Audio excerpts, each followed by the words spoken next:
கடந்த 10 வருடங்களுக்கு மேலாக நான் உங்களுக்கு சந்திராஷ்டம நாட்களை தருகிறேன். இந்த சந்திராஷ்டம நாட்கள் நீங்கள் திரையில் பார்த்து கொண்டிருக்கும் நாட்களில் எந்த புது முயற்சியும் சுப காரியங்களும் செய்யக்கூடாது. மேலும் அன்றைய தினம் சண்டை வரும், அசிங்கம் வரும், அவமானம் வரும், நோய் வரும்.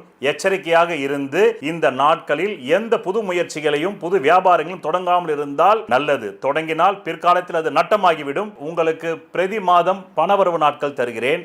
அதை எப்படி நீங்கள் புரிந்து கொள்ள வேண்டும், பயன்படுத்திக் கொள்ள வேண்டும் என்றால், உங்கள் அடிப்படை ஜாதகத்தில் தற்காலத்தில் கேந்திர கோணாதிபதி திசைகள் ஜோதிடத்தில் சொல்லப்பட்ட 15 ஆங்கிளில் நிலைகளில் பலம் பெற்று நடந்தால் மட்டுமே தேவைக்கு அதிகமான பணம் வரும். பலவீனமாக 15 நிலைகளில் 5 நிலைகளில் மட்டுமே பலம் இருந்து 10 நிலைகளில் பலவீனம் இருந்தால் தேவைக்கு ஏற்ப மட்டுமே வரும்.